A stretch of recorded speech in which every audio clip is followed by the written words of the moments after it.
This is lecture week 2, part 3. In the last part of this lecture, we just got finished talking about the Social Security Act of 1935 some of the different policies and programs that came out of that legislation.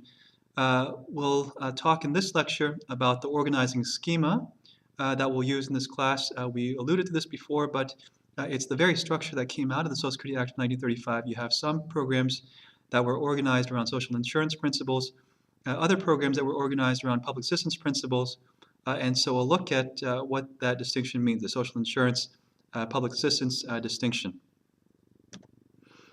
First, some general characteristics of social insurance programs relative to public assistance programs. So relatively speaking, social insurance programs are going to be much larger in scope. So the number of recipients of social insurance programs, many more recipients of social insurance benefits than of public assistance benefits. In terms of the amount of money that we spend over time, social insurance payments, the amount of money that we spend on social insurance programs has increased over time. For public assistance payments, that number has decreased, the amount of money that we spend. And this should be quite intuitive. Social insurance payments are typically indexed to inflation, so they automatically adjust based on changes in prices. But public assistance programs typically don't have any sort of automatic indexing. And so whether or not we're adjusting for inflation, these benefit levels have either stayed the same or dwindled over time. And also, we note that public assistance programs, the nature of these programs has changed also. So for example, our welfare system, we have a completely different system than we did prior to 1996. Our system now is tied to work requirements. There are time limits involved. We're seeing other changes as well. So we're seeing more and more devolution of responsibilities to the state governments to administer welfare programs also. And there's one other point. We're seeing more and more administration through the tax code as well.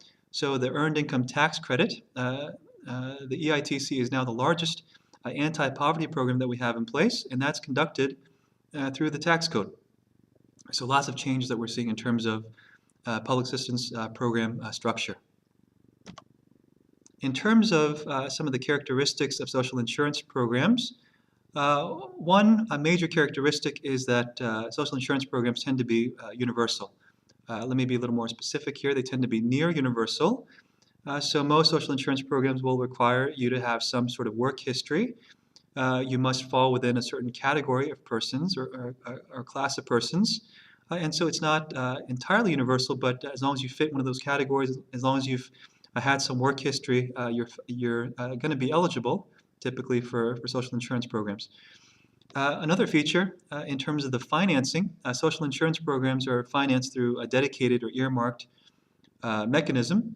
That is, you typically have a very specific tax going towards a very specific purpose in the way of a social insurance program. So if you're thinking Social Security, for example, you have a FICA tax that's assessed, that's going to be levied on both workers and employers. And the revenues from that tax is going to go to funding payments for current beneficiaries and to the trust fund. And so it's a very specific purpose. Other characteristics of social insurance programs. Social insurance programming is thought to overcome issues of adverse selection. Excuse me, adverse selection. Adverse selection is the notion that you have a pooling of only the highest risk individuals, such that the cost for that type of insurance is simply prohibitive. It's astronomical. So think in terms of car insurance. If you had a company like Geico or Progressive that insured only those people driving red Lamborghinis, for example, or yellow Ferraris, you can imagine the price of that insurance would be quite high. This is adverse selection. You may have certain people who come together for the purpose of seeking out insurance because they need it the most. Now, in the case of a social insurance program, a government-run program, you're forcing people to contribute into the program, to participate in the program. So you not only have high-risk individuals, but you have low-risk, you're balancing out with low-risk individuals to keep the price of that program as reasonable as possible. So the basic idea is that social insurance programs typically overcome this issue of adverse selection that's thought to plague private insurance programs. You have another issue. It's another example of a market failure, and that's moral hazard. So with most transactions In a perfectly competitive market, everyone should have access to the same information, the same quality of information, but we know that that's not always the case in the private market. If you're taking a car example again, if you have a used car dealer, that person is certainly going to have much more information about that used car than the potential buyer. You have information asymmetry. And so this type of problem may adhere to a public assistance program where the potential recipient may have much more information about his or her financial situation than the other party to the transaction, that is the government unit. And so social insurance programs overcome this issue through its program structure. And we'll talk about the structure of the different programs later on. So in sum, social insurance programs are government operated.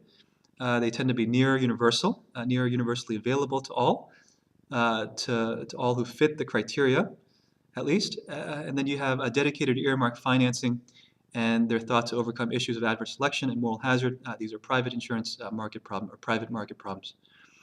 I give you some examples of social insurance programs in your slides. So Social Security, certainly, Medicare, the hospital or health portion, disability insurance, the disability portion of our Social Security program, certainly unemployment insurance, these are all social insurance programs. Workers' compensation, these are state statutes.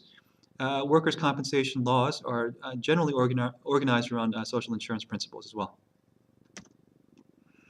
There are some arguments that proponents of social insurance programs put forth regarding the favorability of social insurance structure as opposed to public assistance structure. So proponents will say that we don't necessarily see the changes in family structure that we might see with public assistance programs when you organize around social insurance principles. That's one argument that's put forth. Another is regarding caregiving responsibilities. So programs like Social Security and Medicare are thought to relieve adults of their caregiving responsibilities. So it relieves adult caregivers of having to care for their elderly parents, for example, right? Public assistance programs, the basic characteristics there, you have means testing. And so by means testing, we're talking about testing of income and assets. So you have to be poor. You have to have low income and or assets. I say and or assets to qualify for public assistance programs. They're also characterized by general revenue funding. So in terms of the financing, it's unlike social insurance programs where you have dedicated or earmarked financing. You have the general revenue funds, whether we're talking at the federal level or the state level. Typically, it's general revenue funding that's going to go towards financing public assistance programs. We often make a distinction between entitlement programs and non-entitlement public assistance programs. In the way of entitlement programs, typically you're talking about programs for which, if you're found to be eligible, we talked about this before, but if you're found to be eligible, there is an obligation on the part of government to provide you with benefits or services. So examples would be SSI, or Supplemental Security Income. Medicaid is another example of an entitlement program. Food stamps, or what's now called SNAP, a Supplemental Nutrition Assistance Program, is also an example of an entitlement public assistance program. Some examples of non-entitlement programs, those programs for which if the money runs out, if the funds are exhausted, then there is no obligation. There's no longer any obligation on the part of government, even if you're found to be eligible. So examples would be our welfare system, the CHIP program, the Children's Health Insurance Program, which only a number of states offer. So if states have some money left over to offer supplemental insurance to kids who may lack coverage, that's an example of a non-entitlement program. Section 8 housing, so the housing voucher program, what we now call it the housing voucher program, another example of a non-entitlement public assistance program.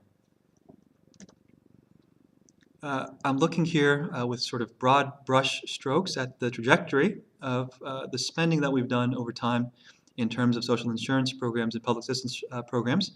So I've mentioned before that social insurance programs, we spend more and more each year just by on the basis of the fact that these programs are tied to inflation.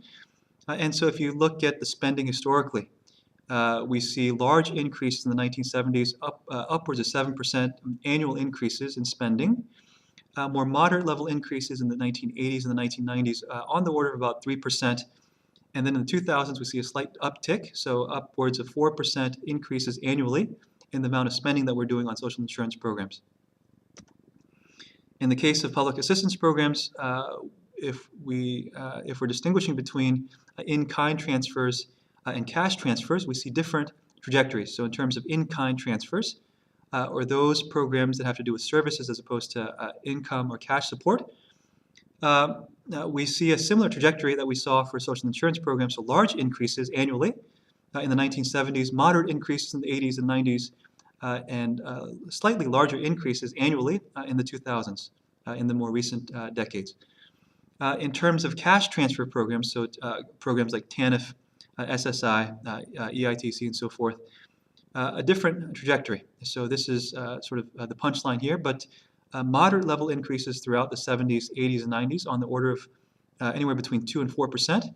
But then in the 2000s, we see a decrease in the amount of spending that we're doing for cash transfer programs. This is the first time that we're seeing a decrease in about 4 decades. So that's the significance there. In the last of your slides, you'll see the Social Security Act in its current form. So we saw what it looked like back in 1935. There has been restructuring of programs. Some programs have been consolidated, others have been sort of gotten rid of, and so on and so forth. You can take a look at that structure, but most of the programs are in place in some different form. Title II has stayed largely the same.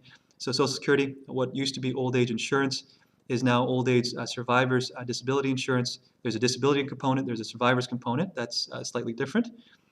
Section 4A, what used to be called Aid to Dependent Children, is now TANF, Temporary Assistance for Needy Families. That's our current welfare system. It's gone through different changes over time, but I'll let you take a look at the slide. So we'll stop there for this particular lecture.